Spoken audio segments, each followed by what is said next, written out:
성경에 보면은 수많은 가족들이 나오고 있습니다.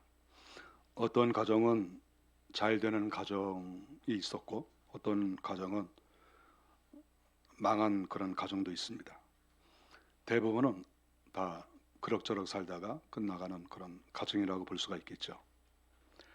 잘 되는 가정의 특징이 무엇일까? 성경을 보면은 역시 우리가 일반적으로 알고 있는 그러한 것들을 가지고 있는 것이죠. 그것은 남편과 아내가 결혼을 해서 아들과 딸을 낳고 또 경제적으로도 넉넉하고 그리고 또한 장수하는 것. 우리가 세상 사람들이 말하고 있는 그러한 것과 성경에서 말하고 있는 것이 차이가 별로 없어요. 중요한 것은 이 사람이 믿음이 있느냐, 하나님을 잘 섬겼느냐, 그것이 사실 가장 중요한 요소가 있는 것이고, 아무리 하나님을 믿어도 예수를 믿어도 교회를 다녀도 우리가 이 땅에 살아가고 있기 때문에 우리가 이 땅 사람들과 다른 게 없어요. 그래서 우리들은 내가 하나님을 믿는다. 그래서 유별나게 세상 사람들이 가지고 있는 어떤 사회적 기준 이런 것들을 무시하고 자기만 무슨 특별한 것을 가지고 있는 것처럼 그렇게 생각하는 것은 잘못됐다. 이렇게 말할 수가 있죠. 이방 사람들 중에서도 넉넉하고 잘 사는 사람들이 많이 있죠. 그런데 그 사람들에게 문제는 하나님이 없다는 것이고 그들에게 내세에 천국을 보장받지 못했다 하는 그 부분에 있어서 가장 불행한 일이다. 이렇게 볼 수가 있습니다. 오늘 저는 이 성경을 보면서 욥이 딸에 대해서 관심이 참 많이 있구나 하는 것을 알 수가 있습니다. 욥은 아들도 많이 있고 또 딸도 있었습니다. 딸에 대해서 유독 관심이 많이 있는 것이죠. 성경에 보면 딸 얘기가 많이 나옵니다. 물론 아들 얘기도 많이 나오지만 무려 408번이나 나옵니다. 굉장히 많이 나오는 거죠. 기도가 365번 나와요. 그러면 기도라는 말보다도 딸에 대한 이야기가 더 많이 나오니까 물론 꼭 우리가 숫자로 비교할 수는 없지만 상당히 중요한 의미가 있다는 것이죠. 그만큼 성경은 딸에 대해서 관심이 많이 있다 하는 것입니다. 근데 실질적으로 우리가 믿음의 사람인 아브라함과 이삭과 야곱을 보면은 딸에 대한 기록들이 썩 많이 나오지 않습니다. 좀 하나 나왔다고 하는 것이 야곱의 딸 디나가 그 세겜 성주 아들과 불미스러운 일이 있었다. 이제 그것을 하나 이제 기록을 하고 그 외에 여러 기록들이 있지만 그렇게 눈에 띄는 기록들은 별로 나타나지 않습니다. 민수기 27장 1절에 보면은 가나안 정복 때 슬로보아스의 딸이 5명이 있었는데 그 딸들이 그 아버지가 죽었습니다. 그래서 모세에게 가서 우리도 이렇게 가나안 땅을 향하여 가고 있는데 아들에게 만약에 땅을 주면 우리들은 이렇게 땅도 없이 살란 말이냐. 그러니까 내 아버지가 비록 죽었어도 아들이 없어도 우리에게도 땅을 주십시오. 이렇게 얘기를 했어요. 그랬더니 모세가 그 말을 다 듣고 알았다. 그리고 그 딸들에게 땅을 주었습니다. 이 딸들이 좀 드세서 그런지 성경에 써놨어요. 안 쓰면 뭐라고 그럴까 봐. 그래서 성경에 보니까 말리라, 노아, 호글라, 밀가, 디르사 이렇게 써놨어요. 무서워가지고 쓴 게 아닌가. 저는 그렇게 그냥 생각을 해본 것이지 그런 건 아니에요. 그랬다 그러면 큰일 납니다. 성령께서 역사하셔서 이렇게 쓴 거예요. 성령이 쓰게 하신 거예요. 이렇게 딸들의 이름을 기록하게 하시고 이 딸들은 가나안 땅을 유업으로 꼭 받고 싶고 그것은 영적인 의미도 있지만 또 이 육에 대한 어떤 재산권에 대한 욕구도 있는 것이거든요. 그것을 성경은 결코 무시하지 않았다 하는 것을 성경에서 가르쳐주고 있습니다. 우리가 실상 생각해 볼 때 우리 인류의 반이 여성입니다. 남성과 여성이 거의 균형을 이루고 있습니다. 교회 안에서는 한 3분의 2 이상이 여성이 아닐까요? 우리는 투표권도 남성이나 여성이나 구분 짓지 않습니다. 똑같습니다. 그래서 교회에서는 어떤 중요한 일을 하려면 여성들에게 잘 보여야 돼요. 숫자가 많으니까. 똑같거든요. 1대1이에요. 하나님의 나라에서는 여성과 남성이 구분할 수가 없어요. 다 똑같은 거예요. 하나님의 나라에서. 하늘나라로 올라갔는데 거기에서 남성 여성이 어디 있습니까? 다 우리가 이제 변화된 몸으로서 하늘나라 올라가기 때문에 다 존중을 받아야 되는 그러한 존재들입니다. 오늘 본문에 보면 이 아브라함과 이삭과 야곱, 이 족장들이라고 하는데 이 족장들과 동시대에 살았다고 볼 수가 있습니다. 욥이. 학자들이 그렇게 얘기를 하고 있죠. 아무래도 그런 것으로 우리가 받아들입니다. 이 욥이 하나님을 아주 잘 믿은 그런 사람이죠. 욥은 이 욥기를 쓰게 되는데 무려 13절부터 15절, 약 3절이죠. 2절 반이나 되는 부분에 대해서 이 딸에 대해서 이렇게 성경에 이름을 기록했습니다. 우리가 어떤 사람에 대해서 또 이렇게 몇 절씩 걸쳐서 쓰는 것은 이건 쉬운 일은 아닙니다. 유명한 사람을 빼고. 그만큼 욥은 딸에 대해서 관심을 갖고 기록을 했다. 1장 2절에서도 욥에게서는 아들 7과 딸 3이 태어나니라 이렇게 기록을 했어요. 그러니까 욥기서라고 하는 것은 시작할 때부터 아들과 딸에 대해서 똑같이 거론하고 있다 하는 것이죠. 다른 성경에서는 거의 발견할 수가 없어요. 그래서 우리는 욥에 대해서 관심을 가져야 돼요. 이 욥은 이방 사람이면서도 축복을 많이 받은 사람, 하나님께서 갑절로 은혜를 내리신 사람, 그러면 그 사람은 어떤 사고방식을 가지고 있었고 어떻게 생활을 했느냐 하는 거에 대해서 우리가 관심을 좀 가져야죠.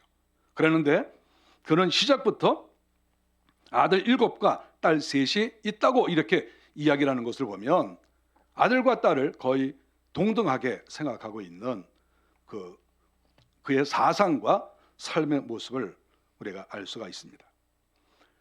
욥에 대한 이야기는 많이 있죠. 욥은 원래 거부로 살았습니다. 첫 번째 아내와 아들 7과 딸 3명이 있었습니다. 사탄이 공격을 했습니다. 사실 우리가 죄가 많이 없으면 사탄이 공격을 잘 못합니다. 그런데 이 가정에 사탄이 공격을 했다는 것은 죄가 많이 있다는 뜻이죠. 욥이 끝까지 살아남은 거 보니까 욥은 죄가 그렇게 많지 않은 것 같아요. 그 아내도 떠나지 않았습니까? 그 아내가 좀 죄가 많이 있지 않았을까요? 그리고 아들 7과 딸 3명이 있었는데 다 죽었습니다. 아마 그들에게도 좀 문제가 있지 않았을까요? 우리가 물론 어떤 사고로 죽었다고 해서 무슨 징계를 받았다 이렇게 꼭 말할 수는 없어요. 그러나 욥의 이런 자녀들 전체가 다 한꺼번에 죽었다는 것은 뭔가 우리가 회개할 거리가 있다 이렇게 볼 수도 있다 이렇게 볼 수가 있습니다. 이 가정이 공격을 받았는데 아들과 딸들 다 죽고 아내도 떠나가고 욥의 몸에는 종기가 나서 욥이 기와장 같은 것으로 몸을 긁을 수밖에 없는 그런 아주 극심한 고통을 당했습니다. 그리고 가지고 있던 모든 재산도 다 빼앗겼습니다. 치명적인 것은 2장 9절에 보니까 첫째 아내 그 아내가 욥이 다 잃어버리고 몸에 종기가 나서 그것을 긁고 있는 것을 보면서 아내가 와서 위로하거나 도와주지 않고 하나님을 욕하고 죽어라 이렇게 얘기를 했습니다. 하나님을 욕하고 죽어라. 그러니까 하나님께서 도와주시지 않았다는 것이죠. 하나님이 도와주셨으면 이렇게 망할 수가 있냐 이런 뜻으로 이 아내가 이렇게 얘기를 했죠. 아내가 믿음이 별로 없다는 것이죠. 만일에 믿음이 있는 아내라고 하면 우리가 이렇게 힘들고 어려운 일을 겪고 있는데 우리가 기도하면서 나갑시다 이렇게 얘기를 했겠죠. 그런데 하나님을 욕하고 죽어라 하는 이 말은 하나님한테도 욕하고 자기 남편한테도 욕하고 그런 것과 마찬가지죠. 그리고 그 첫 번째 아내는 떠나갔습니다. 그 아내가 상당히 하나님과 남편에 대해서 증오를 가지고 있고 상처가 많이 있다라고 하는 것을 알 수가 있습니다. 그래서 결국 욥은 외톨이가 되었죠. 우리가 성경을 보면 욥기서가 42장까지 있는데 이런 서론과 결론, 욥 아주 짧은 이 기절을 제외하고는 거의 욥이 친구들과의 대화하고 여러 가지로 공격받고 어려움을 당한 그런 이야기들이 계속 나오고 있습니다. 그런 수많은 이야기들이 있죠. 그것을 욥은 믿음으로 다 이겨냈다 하는 것을 알 수 있습니다. 보통 학자들은 욥이 고난당한 기간을 7년으로 봅니다. 7년 동안 욥이 고난을 많이 당한 것이죠. 아내도 떠나고 몸은 병들고 집안은 풍비박산이 나고 재산은 하나도 없고, 남성으로서 이런 정말 힘든 그런 상황을 맞이했지만 낙심하지 않고, 사람은 낙심을 잘하거든요. 아마 욥처럼 이런 환경을 맞이했으면 7년을 버틸까요? 저는 1년을 버티기가 어렵지 않을까 이렇게 생각합니다. 저도 똑같은 가장인데 만일에 이런 상황을 내가 맞이했다 그러면 글쎄요, 1년을 잘 버틸 수 있을까요? 욥이 역시 하나님의 사람이기 때문에 믿음으로 이것을 잘 견뎌내고 7년이란 세월을 지났다 하는 것이죠.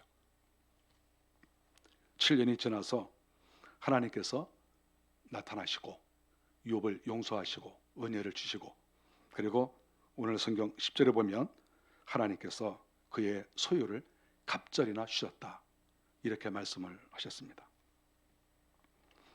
성경에 보니까 양이 14,000마리, 14,000마리가 얼마큼인지 상상이 잘 안 됩니다.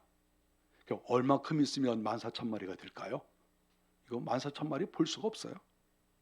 낙타가 6,000마리, 소가 1,000결이, 결이라는 것은 이 2마리씩 끄는 것을 결이라고 그러니까 소 2,000마리라는 말이거든요. 암낙이 1,000마리. 이거 뭐 다 합하면 값이 얼마나 나갈까요?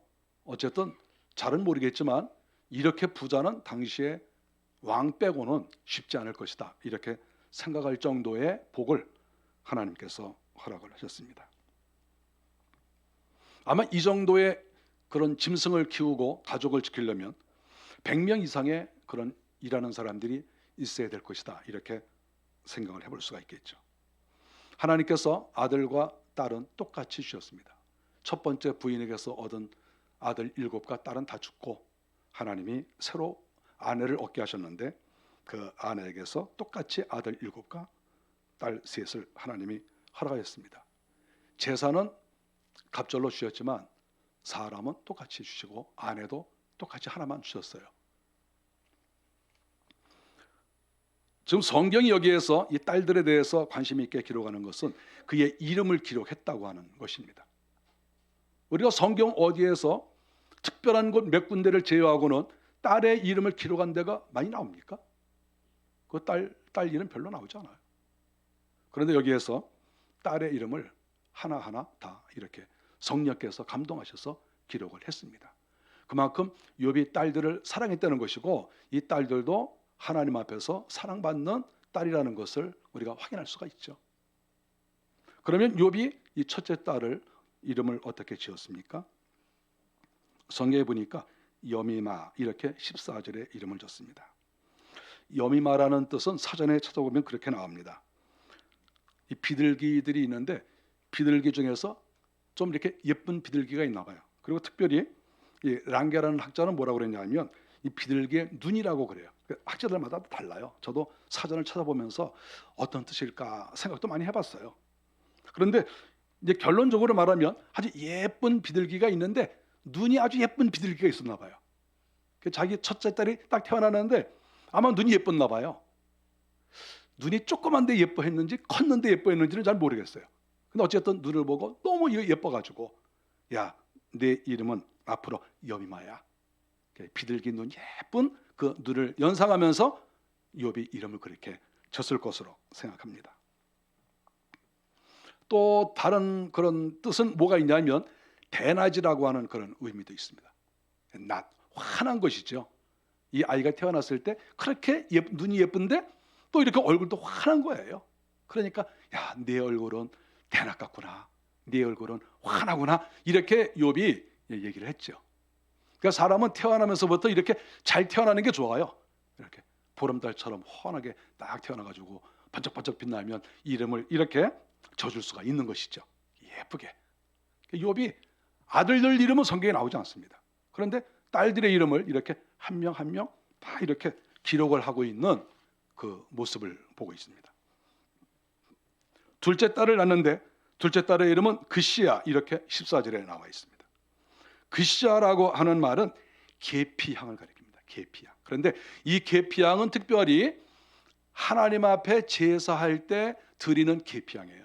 하나님께 예배할 때에는 이런 여러 가지 향재료를 씁니다. 근데 그 향재료도 최고급 아주 좋은 것들만 골라서 사용하거든요. 그런데 여기에서 말하는 그 시아는 하나님께 드리는 최상품의 그런 계피향을 가리키는 거예요. 최상품. 그래서 이 욥은 자기의 둘째 딸을 보면서 그런 마음을 가진 거죠. 아마 마음속에 이런 마음이 있었는지 몰라요. 너는 계피향과 같다. 그러면서 이 용어 자체가 하나님께 예배할 때 쓰는 계피향이기 때문에 내가 너를 하나님께 드리겠다. 너는 정말 하나님께 영광을 올려드리는 그런 딸로 살아가라. 이런 마음이 그 욥의 마음에 있지 않았을까요?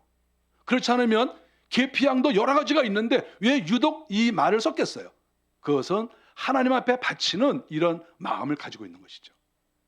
우리가 하나님께 우리의 자녀들을 드린다는 것은 너무나 소중한 일입니다. 이건 소중한 일이죠. 내 자녀가 이 땅에서 사회활동을 잘하고 또한 또 명예도 얻고 물질도 얻고 그거 우리가 당연하게 바라야 되는 거예요. 그거 당연한 얘기예요. 그거 이상한 거 아닙니다.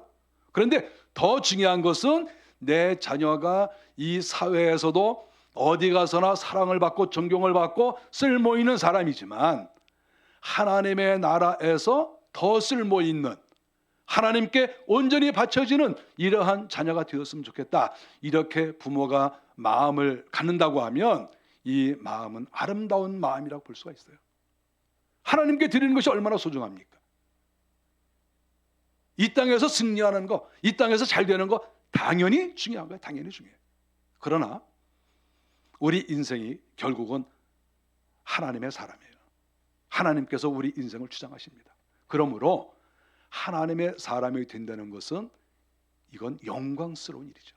그래서 두 번째 딸의 이름을 그시아로 지었다. 이렇게 볼 수가 있습니다. 계속해서 14절에 보니까 셋째 딸의 이름을 게렌합북이다. 이렇게 써놨습니다. 이 게렌합북은 두 가지 의미가 있습니다. 하나는 그 여성들의 그 눈 화장을 있지 않습니까? 이 중동 지방, 가나안 지방 사람들은 이 여성들이 눈 화장을 아주 강하게 합니다. 요 사이도 눈 화장 강하게 하는 사람들이 있어요.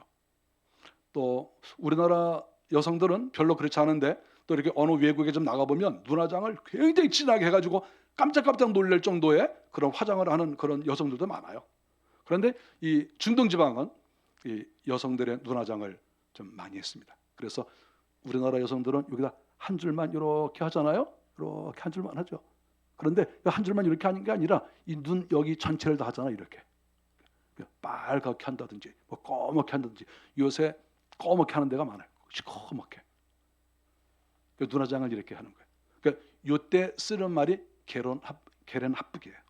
요때 여기 쓰는 요 가루가 있지 않습니까? 가루 이렇게 붓에다가 이렇게 해가지고 여기다 이렇게 해요. 근데 이게 게렌합북이라는 거예요. 야 게렌합북 좀 빌려줘.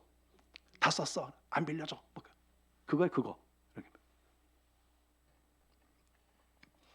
이 욥이 자기 딸의 이름을 지을 때 맨 앞에는 아주 경건하게 하나님 앞에 드리는 계피의 향이다. 이렇게 했는데 또 셋째 딸은 이런 이름을 지어준 것을 보니까 욥은 편향된 사람이 아닌 것을 알 수 있어요.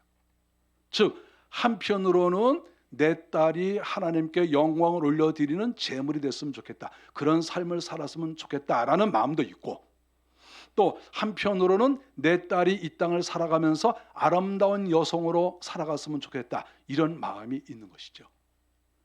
우리 사람은 아무리 하나님을 믿어도 이 땅을 무시하면 안 돼요. 어떤 사회를 무시하면 안 되고 어떤 사회의 경향을 무시하면 안 돼요. 사회가 하는 거 다 따라가야 돼요. 옛날에 우리 어른 목사님들은 한복을 많이 입으셨어요. 제가 어렸을 때는 한복 입은 사람이 많았습니다. 물론 양복도 많이 입으셨지만 우리가 시대가 다 양복을 입으시면 아니 목사도 양복을 입어야죠. 근데 만일에 제가 갓을 쓰고 한복을 입고 그리고 만일에 여기 서 있다 그러면 이게 뭔가 사회와 안 맞잖아요.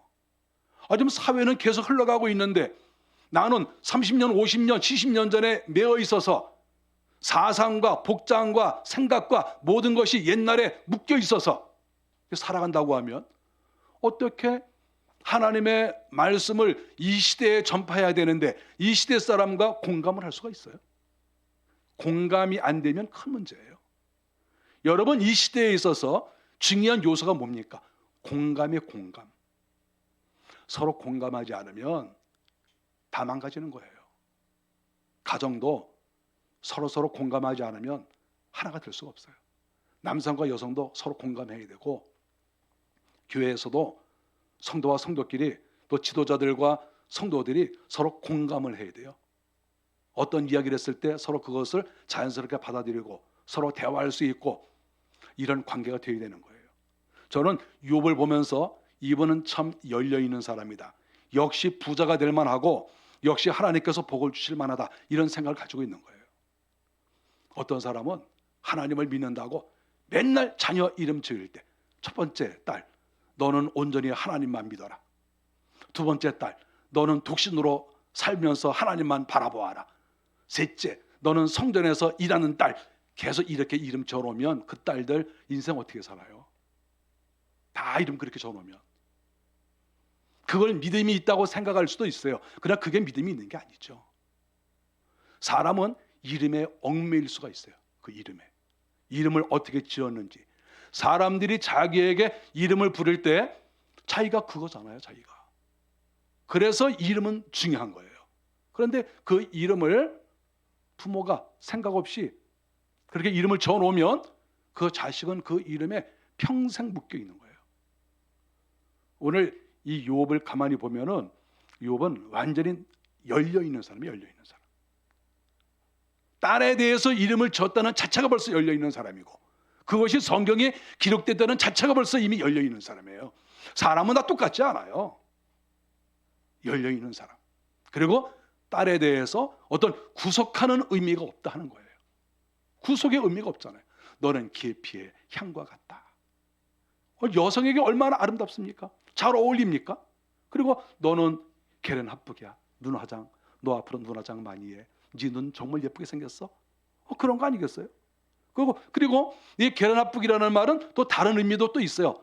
이렇게 뿔이 이렇게 있는데 그 뿔이 이렇게 있으면서 거기에 이렇게 그림이 그려진 무늬가 있는 것을 또 게렌 합북이라고 그랬어요. 그래서 저는 이 본문을 놓고 생각을 많이 해봤어요. 생각하면서 그런 생각을 했습니다. 옛날에 눈화장을 할 때 그 도구가 좀 크지 않겠어요? 여러분, 눈화장 하는 거 여성들 다 가지고 있죠? 조그만 게 있을 수도 있고 큰 게 있을 수도 있잖아요. 이렇게 약간 굵고 큰 거. 이런 게 이렇게 있으면 여기에 무늬를 예쁘게 그린 거예요. 이렇게 무늬를. 그게 게렌 합북이에요. 그러니까 여기에 바르는 가루도 게렌 합북이고, 이렇게 요 뿔 자체도 게렌 합북이라는 거예요.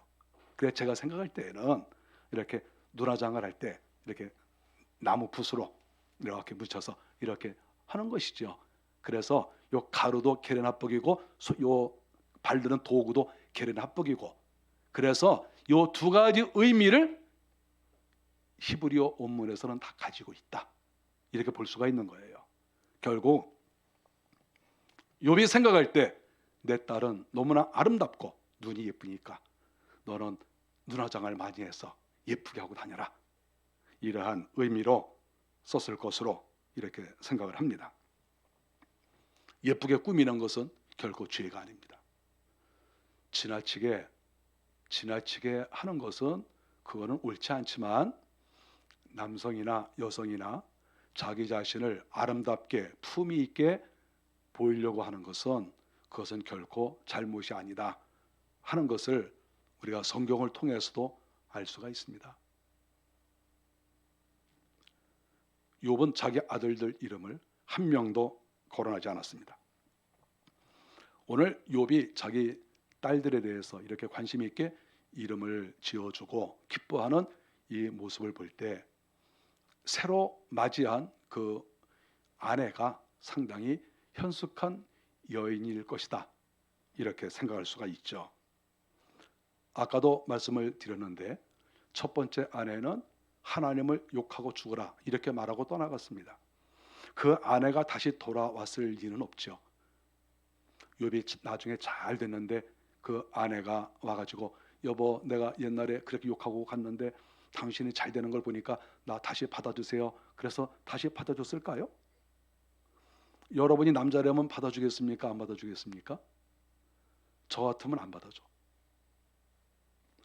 그걸 받아주겠습니까? 하나님을 욕하고 죽으라고 그러는데 어떻게 그 여성하고 그 아내하고 무서워서 살 수가 있겠어요? 여차하면 또 죽으라고 할 거 아닙니까? 그래서 새로 아내를 이제 받아들였다고 볼 수가 있죠. 그래서 그 아내와 똑같이 7명의 아들과 3명의 딸을 얻었는데 욥은 두 번째 아내에게서 얻은 이 10명의 자녀들에 대해서 아주 기뻐하고 그 자녀들은 기쁨이 되었다 하는 것을 성경에서 가르쳐주고 있습니다. 15절에 보니까 모든 땅에서 욥의 딸들처럼 아리따운 여자가 없었더라. 어머니도 아리따웠겠죠. 그러니까 딸들도 아리따운 것이죠. 여기에서 말하는 아리따움이라고 하는 것은 단순하게 외모만 가리키는 것이 아니지 않겠습니까? 이것은 신앙도 포함이 되고 외모도 포함이 되고 또 내적인 것도 포함이 되고 다 모든 것이 포함이 되는 것 아니겠습니까? 성경이 그렇게 외모 지상주의로 그렇게 말씀을 했겠어요? 성경은 항상 말씀할 때 그 사람의 영혼, 그 사람의 내면, 속사람 이런 것을 항상 염두에 두고 말씀하고 있는 것이죠. 그래서 결국 욥의 3 딸들에게 욥이 이렇게 관심을 가지면서 이름을 지어줬다고 하는 것은 그의 어머니의 신앙, 그의 어머니의 어떤 인격, 예의, 교양, 품성 이런 모든 것들이 아름답기 때문에 이 3 딸들에게도 이렇게 아름다움이 나타나지 않았을까 이렇게 우리는 생각을 할 수가 있습니다. 첫 번째 부인은 악처라고 볼 수가 있죠. 그런데 결과론적이지만 이 악처가 낳은 10명의 자식은 다 죽었죠. 그리고 두 번째 아내를 얻었는데 두 번째 아내의 그 아들과 딸들 성경에서는 다 귀하게 보고 있다 하는 것을 알 수가 있습니다. 욥은 그 딸들을 너무나 좋아해서 15절에 보니까 그들의 오라비들처럼 기업을 주었더라 이렇게 말씀하고 있습니다. 원래 아브라함 이후에 히브리법에서는 딸들에게 기업을 주는 것은 없습니다. 그런데 이 욥은 히브리 사람이 아니거든요. 그러니까 히브리 사람이 아니기 때문에 자유롭게 할 수가 있었죠. 그래서 그는 자기의 아들들에게도 재산을 나눠주고 딸들에게도 똑같이 기업을 물려주었다 이렇게 성경 기록을 합니다. n분의 1을 한 거죠. 얼마나 많습니까? 앞에서도 말을 했지만 뭐가 몇 마리 기억도 안 날 정도로 그렇게 숫자가 많지 않습니까? 그것을 제가 생각할 때에는 욥은 10분의 1로 딱 나눈 거죠.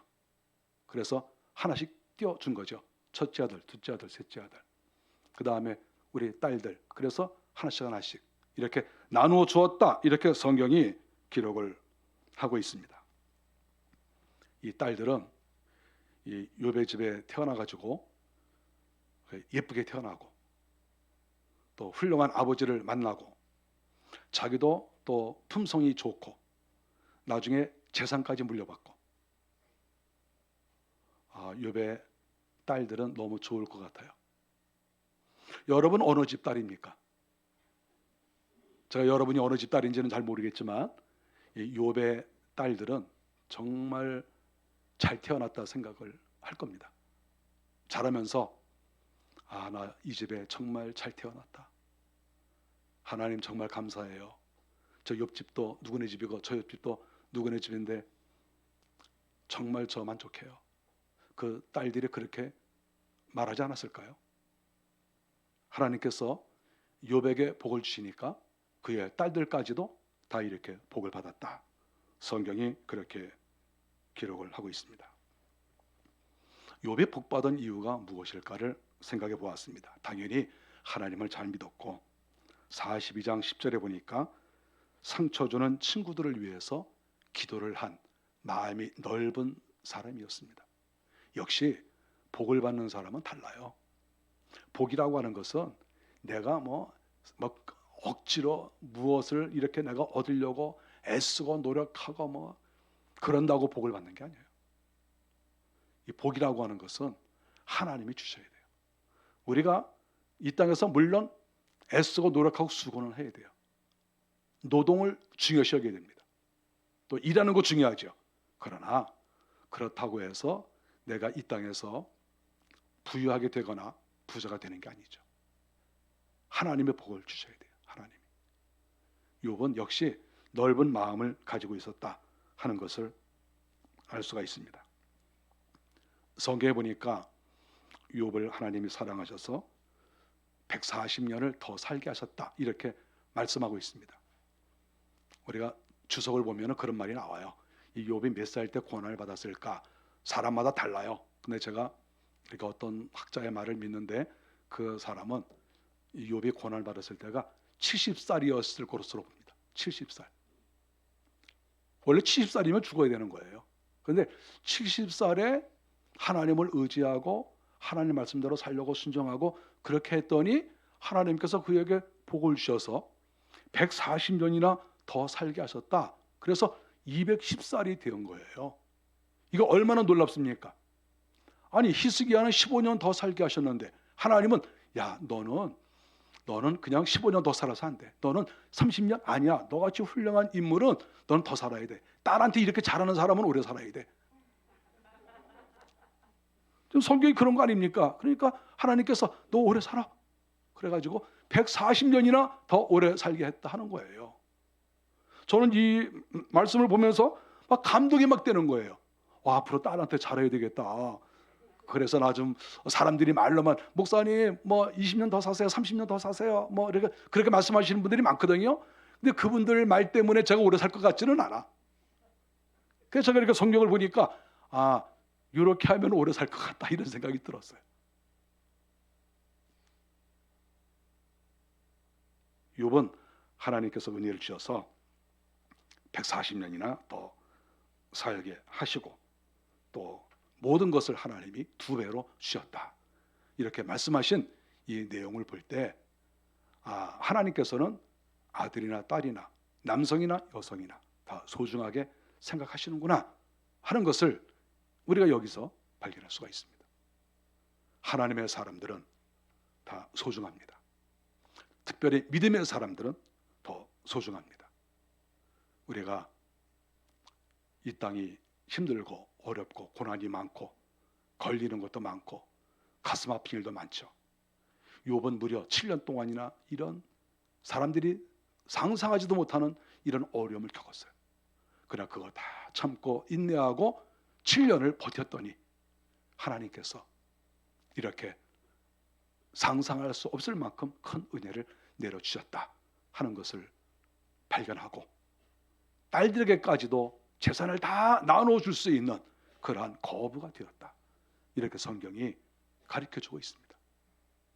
저와 여러분들이 금년 한 해를 살아가시면서 여러 힘들고 어려운 일을 맞이하고 상상하지도 못할 그럴 고난이 우리에게 있을 수도 있으나 그거 다 인내하시고 하나님 바라보고 그래 욥은 7년이나 견뎠는데 그 많은 재산 다 없어지고 아들 죽고 딸 죽고 아내도 떠나갔지만 내가 이렇게 하나님 바라보고 견딘다 이렇게 해서 하나님께 복을 받은 것처럼 우리가 인생에서 이런 어려움과 고난 다 잘 이겨내시고 하나님께서 내가 너에게 욥에게 내린 은혜를 내가 너에게 내려주겠다 하시는 그런 하나님의 음성을 우리가 다 듣고 나뿐만 아니라 내 자녀들까지 후손까지도 복을 받는 그런 은혜가 우리 교회 성도들에게 다 있기를 주의 이름으로 간절히 바랍니다. 기도하겠습니다. 하나님, 욥의 가정 이야기를 저희가 성경에서 보았습니다. 하나님께서 성도들의 가정을 축복하셔서 날마다 하나님을 바라보게 하시고 명예와 재산과 건강